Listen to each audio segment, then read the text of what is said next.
So I was watching the X Zone TV channel last night when I was abducted by aliens, and they kept repeating to me over and over again, simultv.com, simultv.com. What's simultv.com? That's what I asked them. They had it written on the side of their UFO. How do you spell that? UFO. No, I mean simultv.com. simultv.com. simultv.com. Right. simultv.com. Interesting that you were abducted by aliens in a simultv.com UFO last night. Oh, yeah? Yeah. Now that you mention it, I remember now last night I was awakened from a deep sleep. My great-grandmother was standing there. She said she'd come from the hereafter to tell me about simultv.com. She even spelled it out for me. simultv.com, sonny boy. simultv.com. simultv.com, sonny boy. Wow. Yeah. Guys, you'll never guess what my psychic guru just told me. simultv.com. Exactly. Are you guys psychic too? Of course. We all know about simultv.com. simultv.com.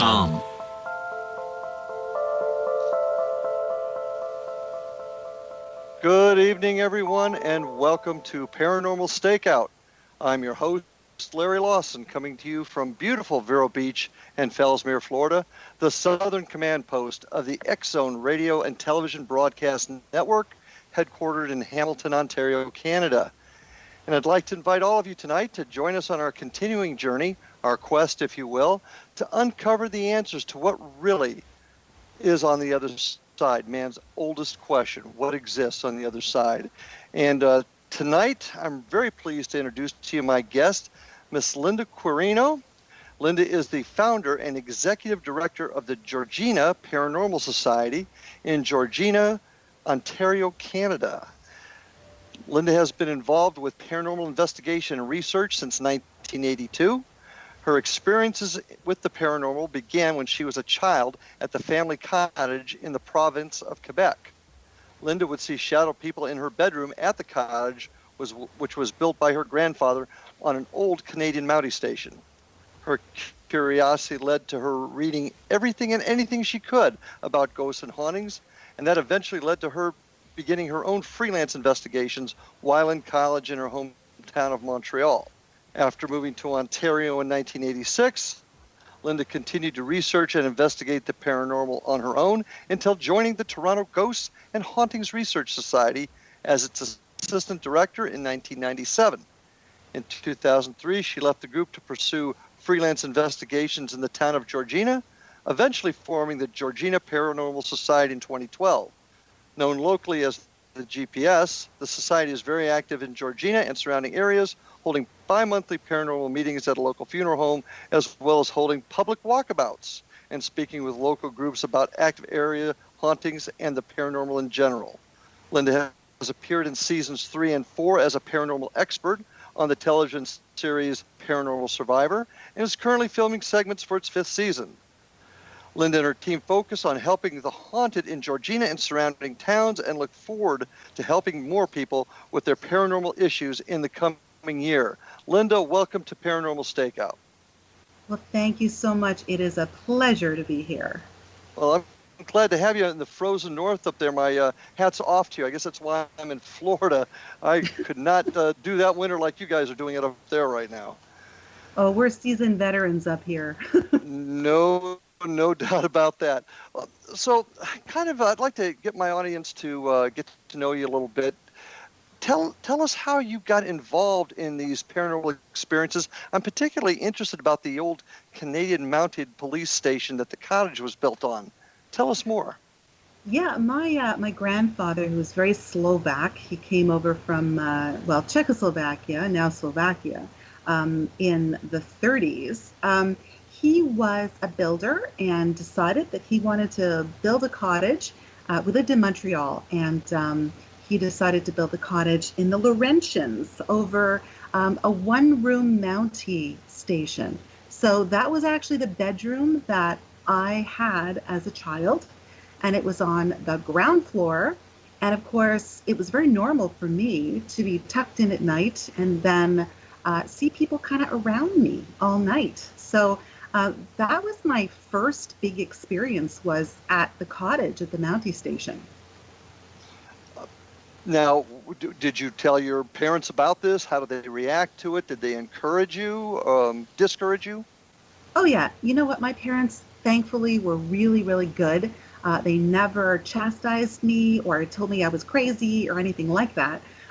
Being European background as well, we used to talk about things like ghosts and hauntings, and it never really bothered me. And I always thought I was, I don't know, kind of singled out and special because I was able to see people.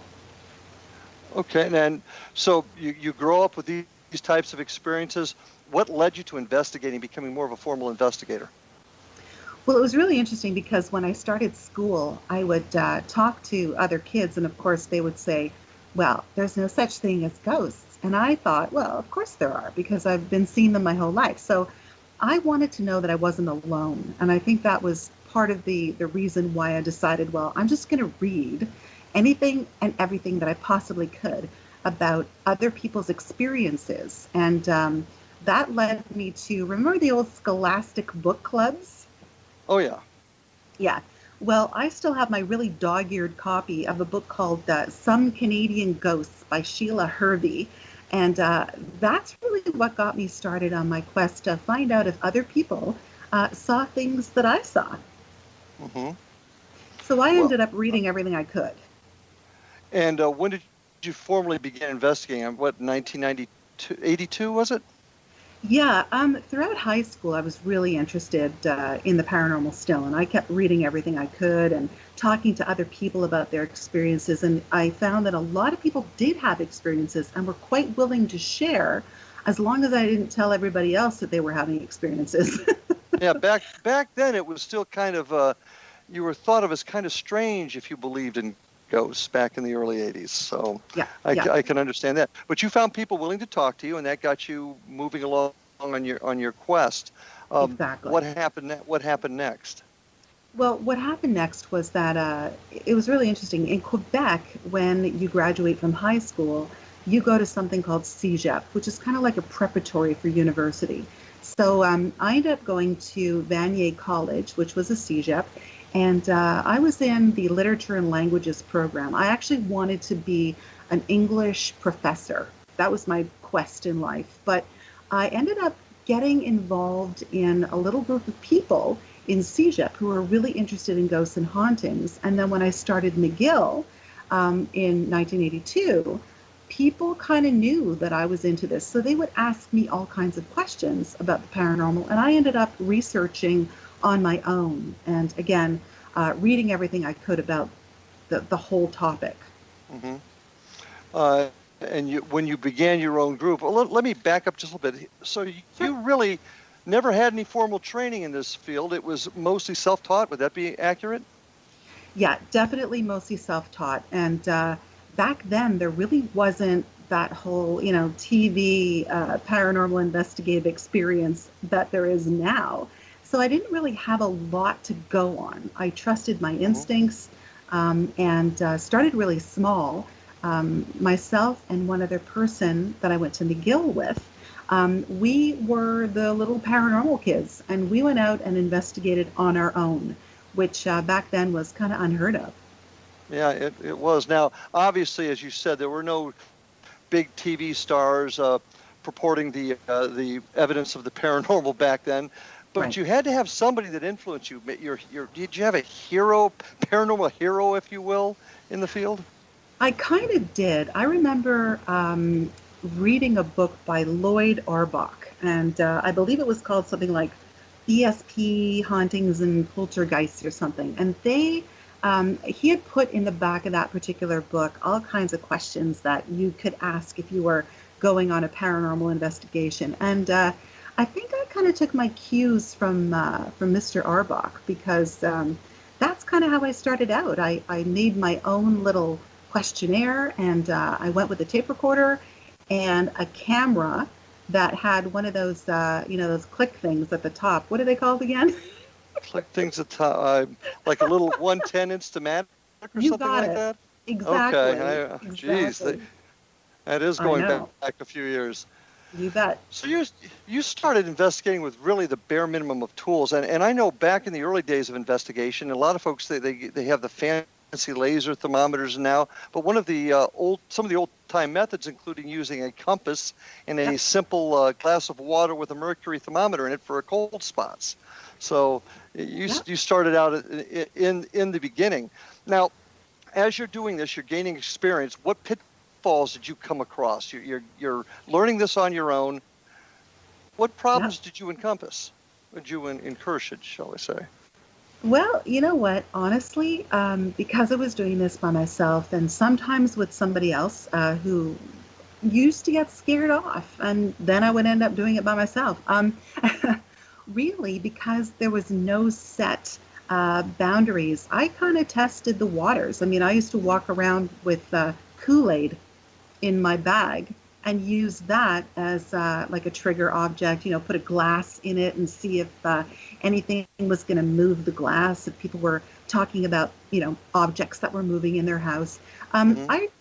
Really what I came across was a lot of people telling me that I was crazy for doing this. There was no such thing as ghosts.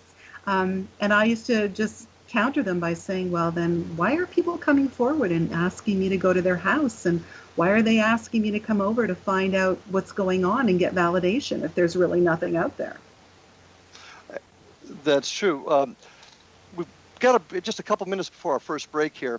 What was your first big break, shall we say? Your first real event. My first real event. Well, I was summoned to a house in Hudson, Quebec, and this lady was having some issues, and there was myself and one other person.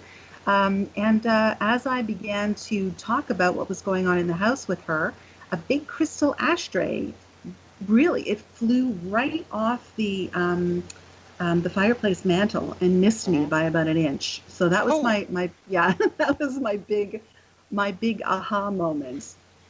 Welcome to the paranormal world. You got it. Did that investigation end up giving you any other evidence? You know what? That was the big evidence there. I think that was the big one. Well, we're gonna be taking our first break here in just a couple seconds. But when we get back, I want to talk about your team. I want to talk about the makeup of your team, how you selected folks to be part of your team, as well as your training regimen and what you do to continue improving what it is that you do for a living. So folks, stay with us. I'm with Lynda Quirino of the Georgina Paranormal Society, and we're going to be back right after this break. So folks, stay with us. We'll see you shortly.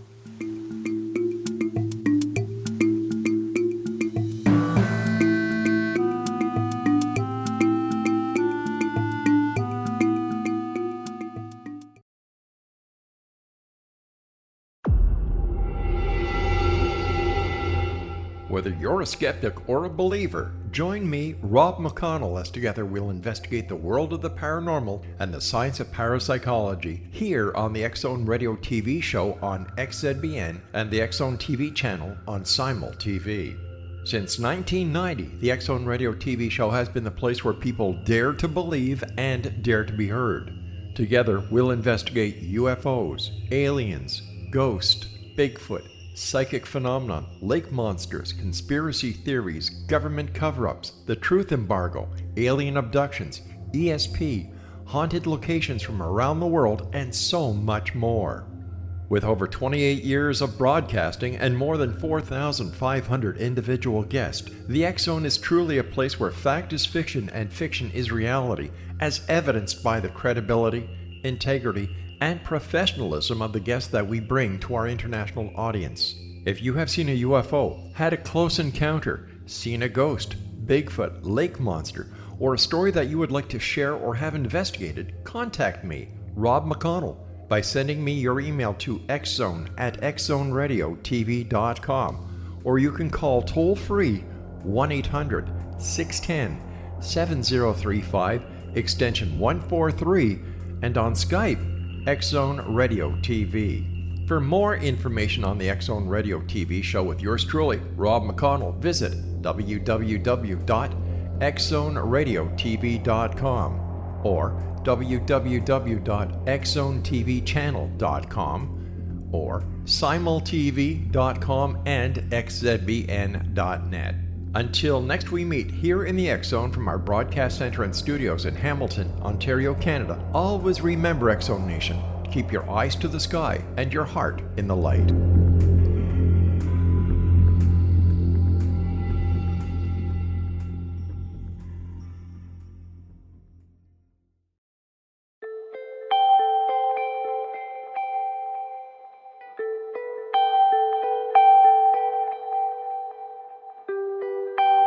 It's hard to listen to the news without realizing we're living in volatile, unprecedented times.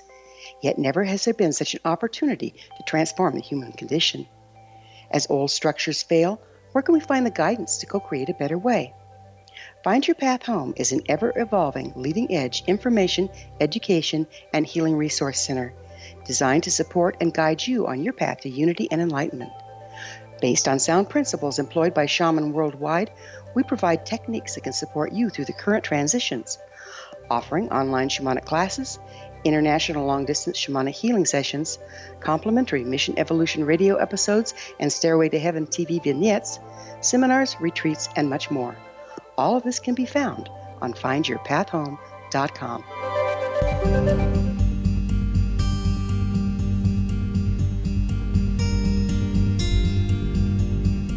And we are back on Paranormal Stakeout with my guest tonight, Lynda Quirino of the Georgina Paranormal Society out of Georgina, Ontario, Canada, in the cold country, I might add. I also want to, your website is www.georginaparanormalsociety.weebly.com, correct? Exactly. Okay, so we'll talk more about that a little bit later. So we got kind of an idea of how you got started.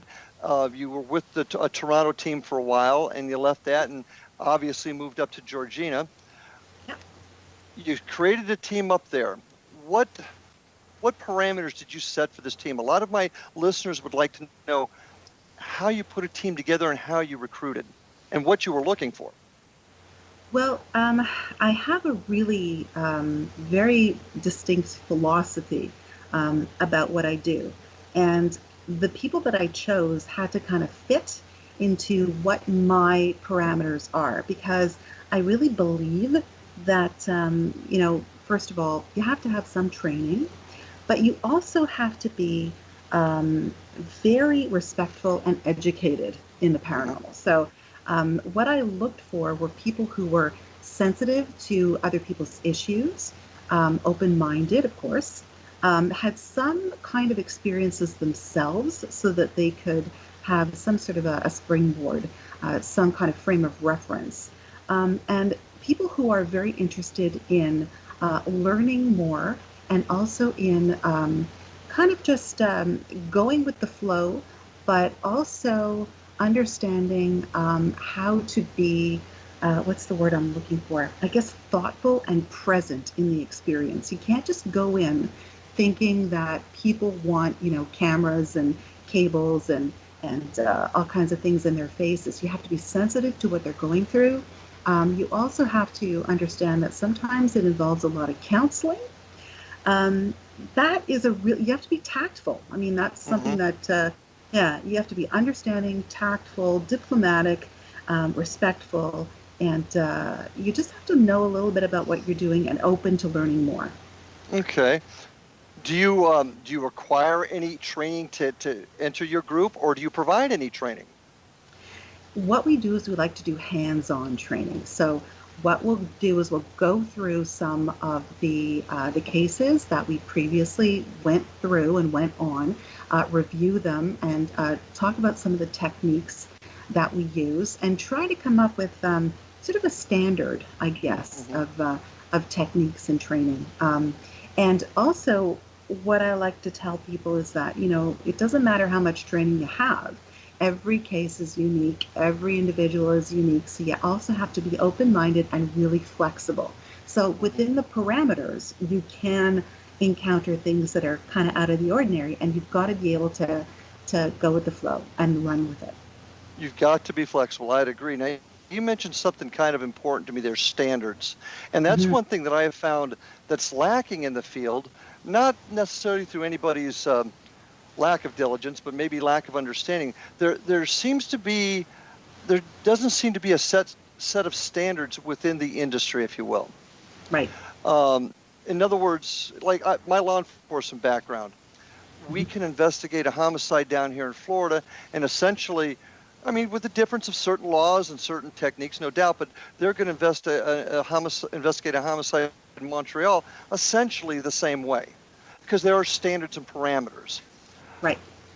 Why don't we have that in our field? Yeah, I don't know. I mean, when you think about it, you're right. Doctors, they have to take the Hippocratic Oath or whatever. I think paranormal investigators should have something kind of like that, where, you can go anywhere and be put on a team and understand that there are certain things that you must respect and must take into consideration. What do you think is keeping us from doing that, from reaching that goal?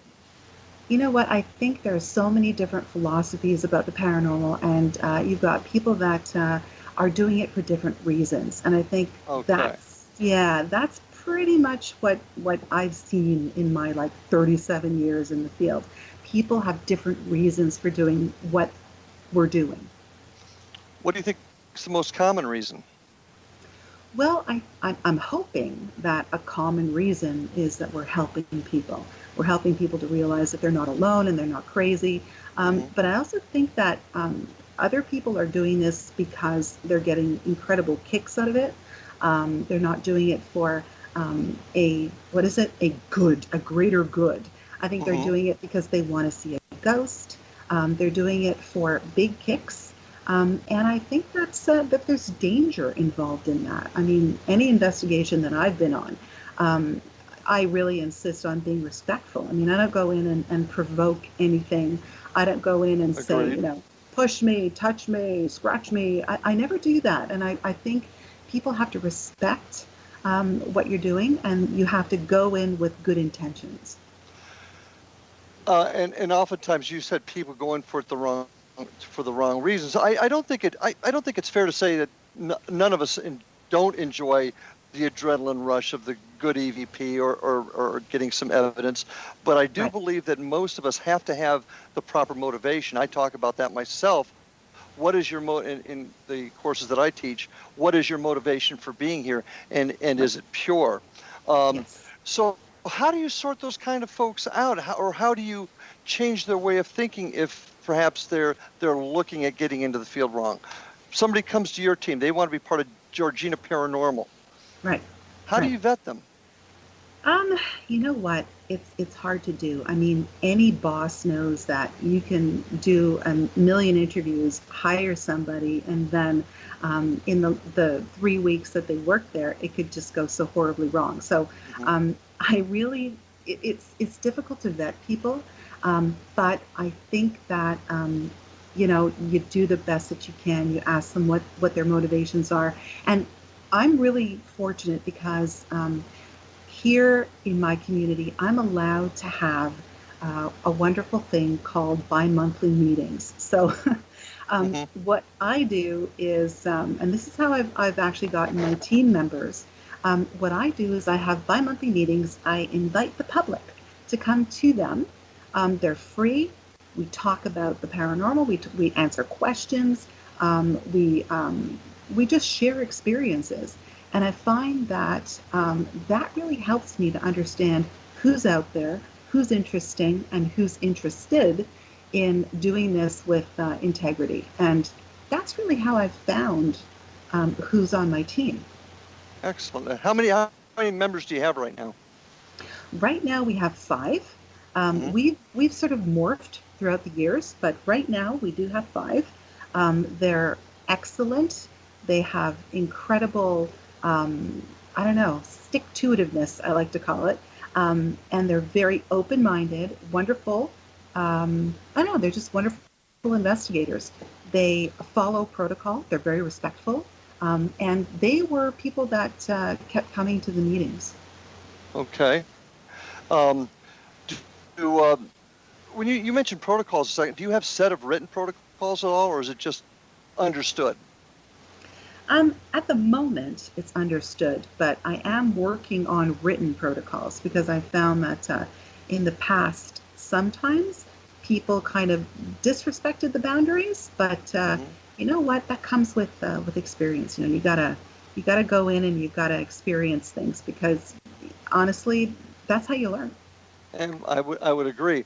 Now I want to touch on something else here, something that concerns me that happens in the field.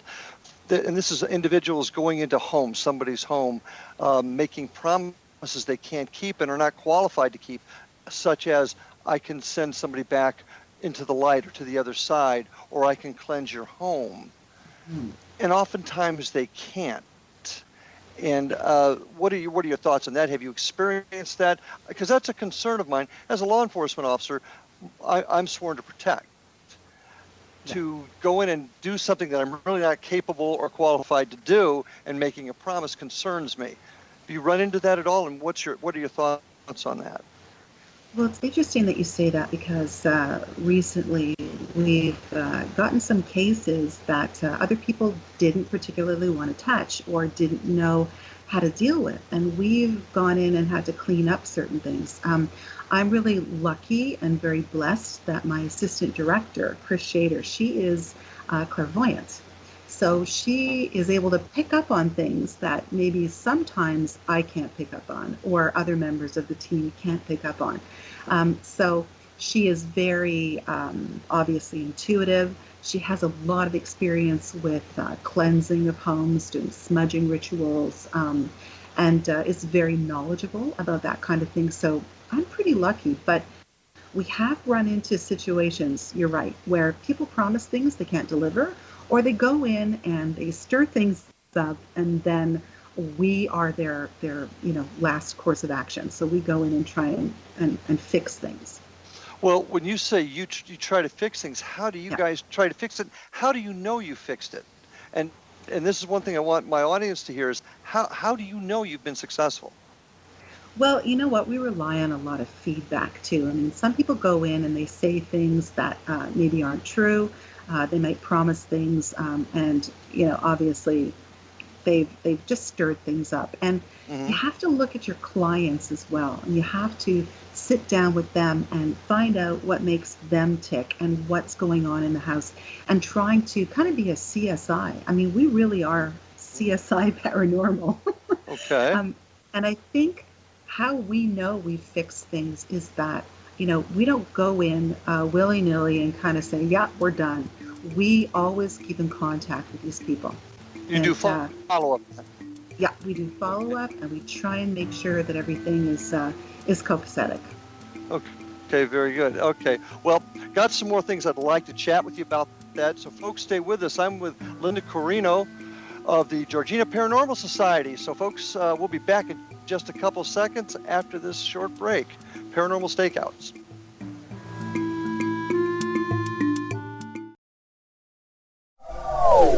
They are here, and they've been here for thousands of years, making their presence known in the shadows. They might be seen by a lonely motorist on a deserted road late at night, or by a frightened and confused husband in the bedroom he is sharing with his wife. But who are they? What do they want? Why are they here? Perhaps most concerning, has the government been aware of their presence all along? The new book by L.A. Marzulli, UFO Disclosure, the 70-year cover-up exposed, delves into the world of UFOs. Can full disclosure be soon? Order now and receive a free hour and 37-minute DVD on the UFO phenomenon. UFOs are real. Get both the book and the DVD, a $40 value, for only $19.99. To order your book and DVD today, go to lamarzulli.net. That's LAMARZULLI.net. Rob McConnell here, presenting an overview for Nicholas Paul Jennings, author of a fascinating book, Amen. It presents facts revealed by Egyptologists, facts that enable us to understand why Amen is the beginning of creation of God. It provides recommendations for religious leaders of the major religions to unify their beliefs and teach the Word of God. Love one another. Amen informs people how mankind conceived God. It was the Egyptians that developed the concepts of a soul, a hereafter, and Son of God. And finally, after the worship of many gods, they conceived the belief in one universal God, the maker of all there is. For more information, visit www.futureofgodamen.com. That's www.futureofgodamen.com.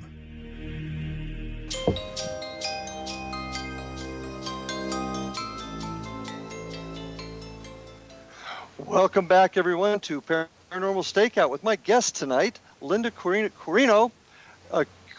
I'm sorry, Lynda, of the Georgina Paranormal Society. And before the last break, we were just talking about, for lack of a better term, responsibility in what we do. And you would discuss how you guys would go in and clean up situations, which we've all done to some extent. I spend most of my time being very selective in doing homes, and I think you bring up a good point. You've got to know your client. What do you do to get to know your client in a way that is respectful to them, but at the same time reveals to you whether or not are you dealing with something paranormal, or are you dealing with perhaps a mental health issue or a substance abuse issue, something like that? How do you discern that?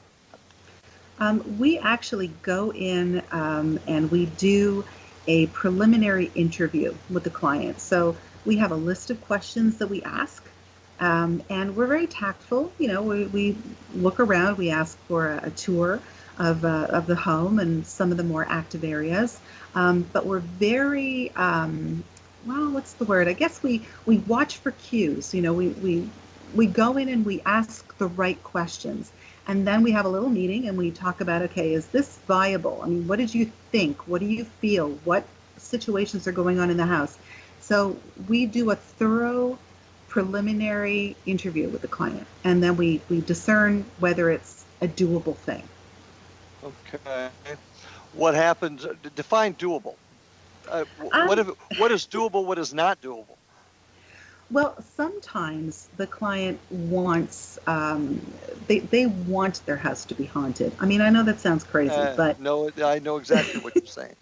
Yeah, they really want their house to be haunted.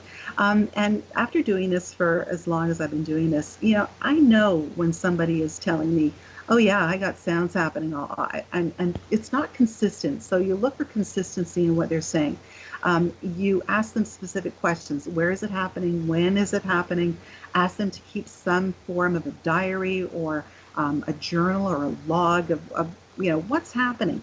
And it's interesting how you can really ascertain in those, you know, 20, 30 minutes of a preliminary interview whether or not somebody is lying to you, whether or not they really want their house to be haunted, or whether something really is happening. You know, you can really tell. I don't know what it is. You have to develop some sort of an extrasensory perception, but you really do. If you've been doing this for a long time, you know when someone's lying to you. Yeah, it's kind of what I did for a living for a long time. Exactly. You know when somebody's lying to you. But you also deal with folks that have true mental health issues, and this is one area I get concerned about. I've had folks on the show that really didn't understand this aspect of it. You can go into a house, and they're going to tell you, and they're going to believe their house is haunted, and you're going to go in there and say, okay, I've cleansed it for you. You're going to be fine now. And then, of course, something happens later to this person because it's not actually a paranormal issue. It's an issue within them. And they maybe do something silly because they thought their house was cleansed and it's not. And they just do something to harm themselves or somebody else. That's a huge concern of mine. What do you do to protect yourself from that and protect the client? I mean, I know you talk to them, I know you do the interviews, but as you said, that doesn't always give you the answer. It doesn't always give you the answer. And, you know, luckily, we've only had a handful of cases where somebody truly does have a mental health issue. And we normally are very tactful with those people. And we'll say to them, you know, we've done everything that we possibly can. We might refer them to someone else. And that's fun too, because when you do this for a long time, you tend to be really well connected with other paranormal investigators. So sometimes we will refer or we'll get some advice from other paranormal investigators, what they've done in the past with people like that, and how to proceed. So I think it's tact really, and connecting with others to see how they've handled it. And we've been really lucky. We've been able to go in and say, we've done everything that we possibly can. Let's take a look at another angle here. Are you having some issues in your life? Maybe you need to talk to somebody about that. And you've been really good. They've been really open to things like that. So well, and that's an excellent question. Now, you don't do any counseling yourself along those lines, I trust. Okay. Do you have folks in the mental health industry that are open to you referring for them, or? Well, not really. I mean, we'll talk to the client and we'll say, you know what, maybe you should go see your doctor or something like that. Are you having some issues? And honestly, because of our approach, people are very open to being honest with us. So we've been really lucky. I've heard some horrible stories, though. And luckily, we haven't been involved in those. Yeah, I've heard some horrible stories, too. And once again, that goes into my concern about folks. And a lot of times they may mean well, but they're going to give somebody advice that turns out to be more harmful than helpful. And that's a big concern of mine in the field, that we all operate on a level of integrity that doesn't put people in jeopardy. But we've talked a lot about you getting into the houses now and talking to the clients. Tell me about some of the techniques that you use when you conduct an investigation. Well, a lot of times what we do is we tend to go in and we use things like, the normal things. We do EVPs, absolutely. So we do have K2s. We do, try and connect with whatever is in the house. We use trigger objects often, especially if we have small children that we're dealing with. We go in with our cameras. We tend to try out different techniques. For example, we tried out the Connect. That was a really interesting experience. And we are really open. Unfortunately, we don't have a whole lot of money because we are... What's the Connect? Go ahead and explain what Connect is, to be honest. They may not know what it is. That is the Xbox Connect system. I think it's Xbox, I don't even remember, Xbox One, I believe. And what it is purported to do is it picks up on things that the naked eye can't see in a particular location. So it maps out what ostensibly could possibly be a spirit or an entity in a particular location. And it's actually been an interesting experience because we've managed to get some interesting EVPs with the Connect in operation. So that's been an interesting experience for us. So we're really open to learning a lot more, and we're really interested in getting a couple of more, pieces of equipment, interested in the Ovilus and things like that. But we use a lot of old techniques, and we actually have most recently used a compass. Oh, there you go. Somebody going old school. I like that. And we use the same things. I actually have an SLS camera, which is a Connect also. And what that does is the days where you used to be able to play tennis on the TV, it would pick you up, and it began to pick up other anomalies. And that's how that all kind of came out. What's your favorite piece of equipment? What's your most successful piece of equipment? And what was the best piece of evidence you got off of it? I'm going to say my old tape recorder. The cassette tape recorder. I've gotten some really interesting EVPs on a cassette tape recorder. So I think that's probably my most favorite piece of equipment. And I do like my digital recorder too. I like EVP work. When you conduct an EVP session, what's your protocol for that? Well, first of all, you always have to state, who's in the room with you, the time and the date. Be very clear about what the atmospheric conditions are as well. That's really important too. You can pick up on all kinds of atmospheric disturbances when you're doing EVPs, so you have to be really clear. If there's a thunderstorm or if there's going to be other things happening, you need to know that. But we have a specific protocol. We leave a good 10 seconds sometimes between questions when we're doing an EVP so that we can pick up on something. Don't go willy-nilly into the next question because you never know when you're going to pick up on something. Okay. How long are you typically doing an EVP session before you check your tape? You know what? It depends. Normally, I would say a good EVP session will go about maybe 3 minutes, 4 minutes. We might check. Sometimes it go as long as 10. Depends on where we are. Mm-hmm. And then you go back and check and see if you got an answer so that you can address it if you got something, I assume, correct? Right, exactly. Okay. Best piece of evidence. I know you told me about the glass dish flying. No, that was crazy. Your best piece, is that your best piece of evidence? I'm going to say so far that's my best piece of evidence. I did go into a home, again, another private residence. We tend to do a lot of private residences. And going in and turning the tape recorder to the next side in a bedroom, and one of the objects on a shelf, which was one of those little inukshuks. I don't know if you know what those are. Those are little stone things. Yeah, it literally flew off the shelf again and landed on the floor all by itself. So I've gotten some interesting things happening. Okay, and when we're going to get ready to take our last break here. And when we get back, I want to talk to you a little bit about conducting this type of work in a small rural area like Georgina. I'm sure is fairly small as compared to Toronto or Montreal. We always hear about the big places, New Orleans and Savannah and Toronto. But I want to talk to you about what it's like to investigate in a small town. So folks, stay with us. We've got one more section to go here on tonight's episode. Stay with us, and we'll see you in a couple of minutes.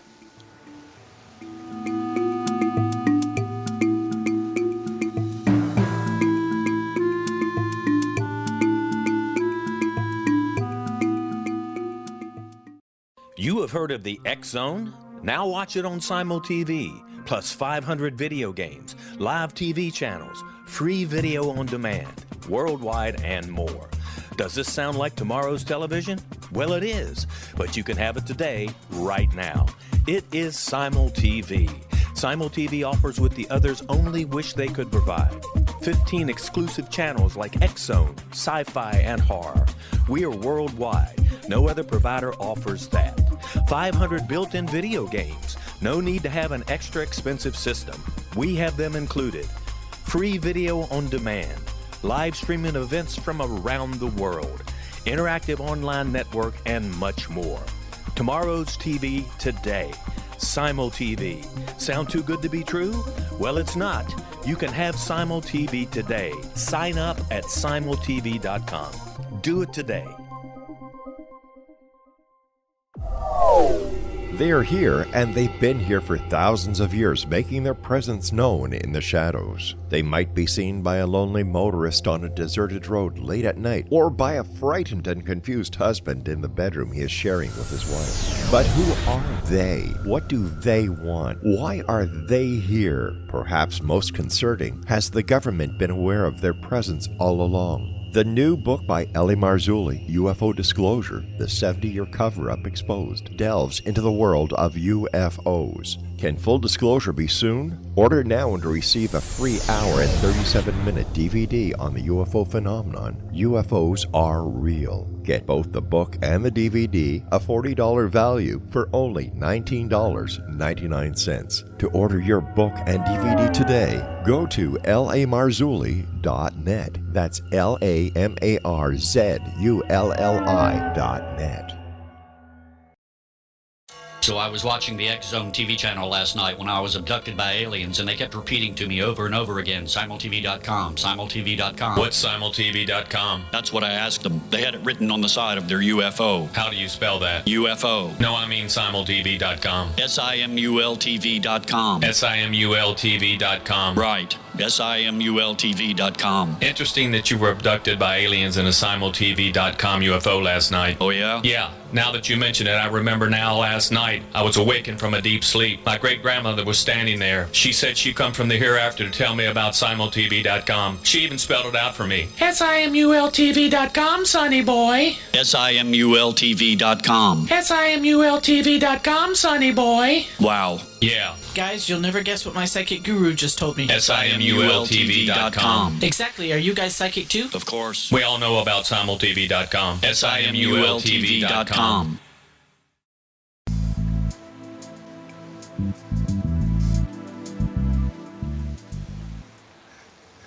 And we are back, folks. Thanks for staying with us tonight. It's been a great show. Thank you so much, Lynda, for being with us. And Lynda Quirino is the founder and executive director of the Georgina Paranormal Society. Her email is Georgina, and that's Georgina, paranormal, @gmail.com. And you can visit their website at www.georginaparanormalsociety.weebly.com. I'd also like to take this opportunity to invite everybody out there to listen to all the great other programs on the X Zone Broadcast Network. www.xzbn.net is the place to go, as well as the other outlets that are offered by the X Zone Radio and Television Broadcast Network. So tune into those great shows, including this one. I always like to have you folks come back and listen to this show too. Lynda, you know, we always talk about, you always hear about the Savannah, Georgias, and the New Orleans, and Ottawa has a terrific jail, prison up there that I understand is haunted. London, all these big places, but you're in a fairly small, remote area. Is that a good description? Yeah, absolutely. How many places have you got to investigate? I noticed in your bio you talked about your town and the surrounding towns. What's the difference investigating there as compared to when you were in Montreal?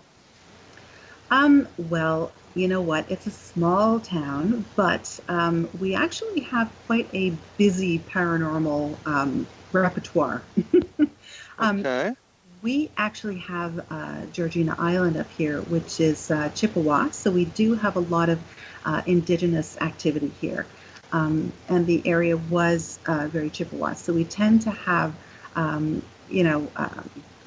lots of native elements happening up here. So, but yeah, it's different because it is rural, and we do get a lot of residential cases up here. But there are a lot of historical areas here too. We're near the lake, and Stephen Leacock is buried up here. So we get a lot of reports of lights and things happening in St. George's Churchyard where he's buried. And we have a lot of things happening at the lake, so people will report not only ghosts and strange lights, but also UFOs. We have a huge UFO. Oh, major, huge UFO sightings up here. Really? Do you see a connection between the two? You know, it's interesting. When you're talking about frequencies and vibrations and atmospheric things, yeah, I really do see a correlation between the two. I find that when we get a lot of reports of UFO activities, we also get a lot of reports of ghostly things happening up here. Interesting. What's your theory on that? I know you talked about vibration frequency, which I agree, especially in the world of instrumental transcommunication. That's huge. But how does that fit here? Give me your theory on that. You know what? It's interesting because I really think that when something happens that we can't explain, I do think that it changes the vibration of a particular location. And I think that can attract other things. So when you have a lot of sightings of UFOs and other things that are unexplained, I do think that atmospheric condition, as you put it, I think that can attract other entities. I think that that often happens, and then you get a rush of activity. Well, when you say attract other activities, are you saying attracting? How to put this? Do you consider the paranormal ghosts and aliens to be coming from the same arena? Does that make sense? I think they're related somehow. I don't know exactly how, but in my experience in the field, I can safely say that often they occur Um, Simultaneously, or at least close. Have you been able to document any evidence or any stats that you could put on paper? See, that's the type of evidence that I like to look for, is stuff that you can actually put your hands on. And we do that with atmospheric conditions and solar conditions in our paranormal investigations. Have you been able to correlate any type of proposed UFO activity with paranormal ghost activity? Have you been able to actually put that in writing?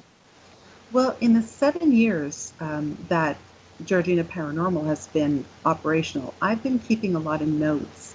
And you know what? It's kind of odd because I'm only now starting to really pay attention to that, simply because a lot of people that come to our meetings are starting to raise the question of UFOs. And that didn't happen at first. We were just talking about ghosts and just talking about poltergeists and paranormal activity. But now, for some reason, there is a greater contingent of people coming out and talking about UFO sightings on the lake. So I've been starting to write those down, and I'm starting to see that there is a correlation between the two of them, the two experiences. So who knows, maybe in the next couple of years, I'll have some really good stats for you.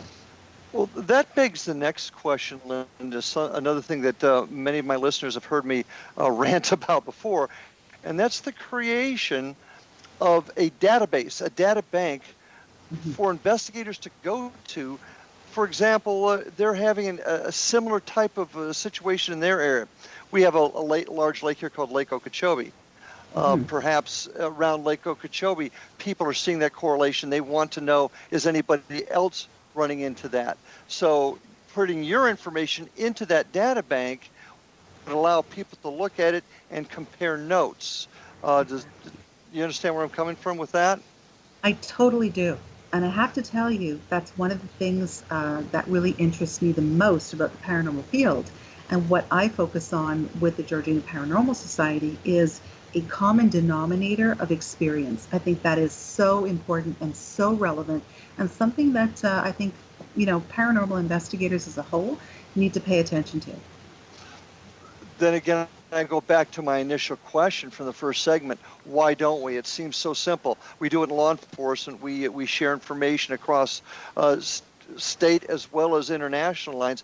We're not doing it in this field, and it keeps us separated. It keeps us we can't work together as one team, and I think we need to change that, and we need to change it soon. Otherwise, we'll never gain the credibility that we need especially with the scientific community. Yeah, I totally agree.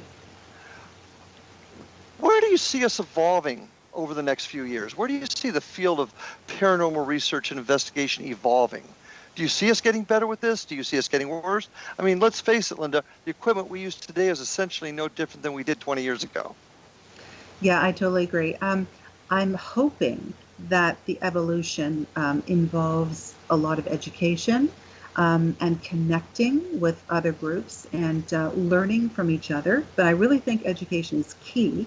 And I think that we also have to, in that same vein, I think we have to read and learn about not only the field itself, but also sort of the cultural differences and the belief systems that other people have in order to come up with some sort of common denominator.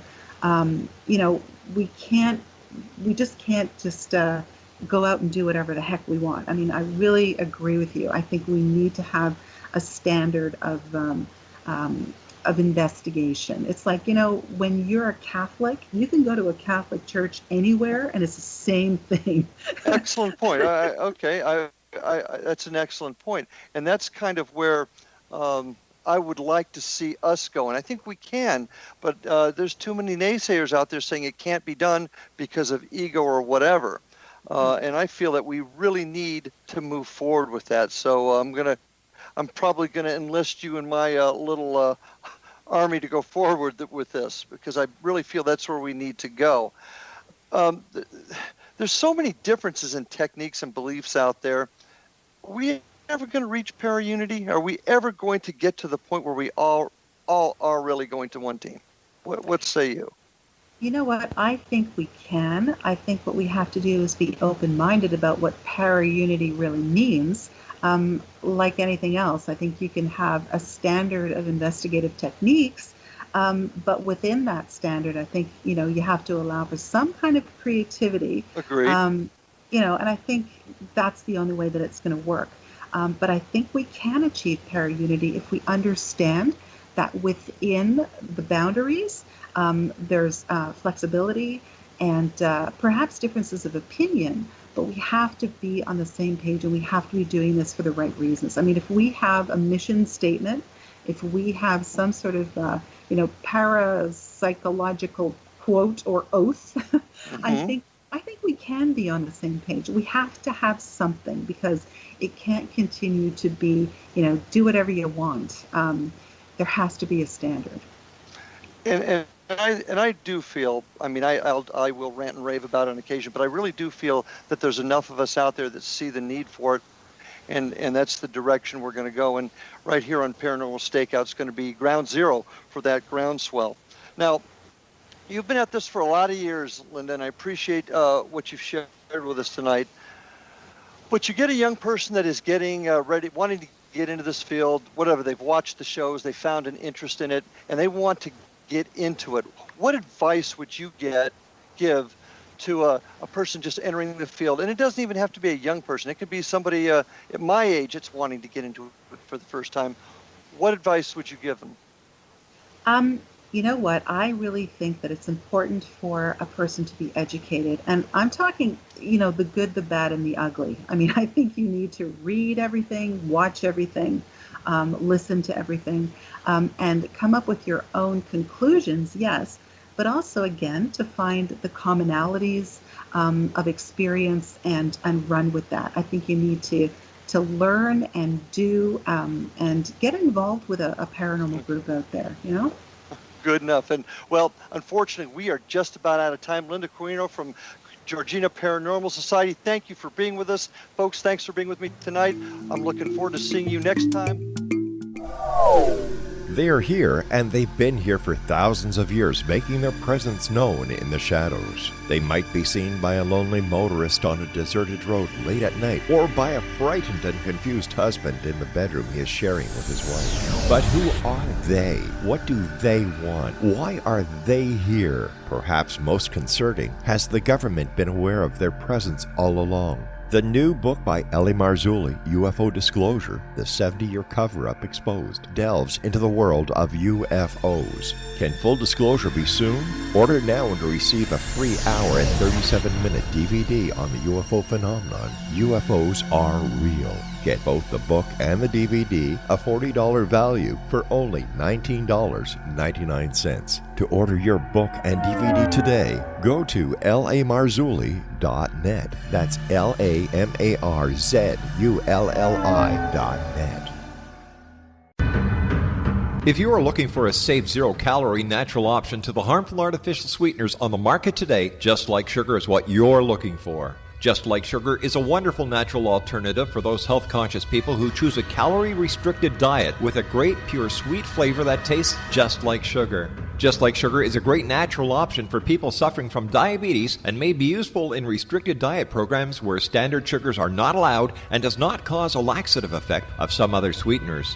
Just Like Sugar comprises a perfect blend of chicory root fiber, natural calcium, natural vitamin C, and Just Like Sugar's sweetness comes from the natural flavors from the peel of the orange.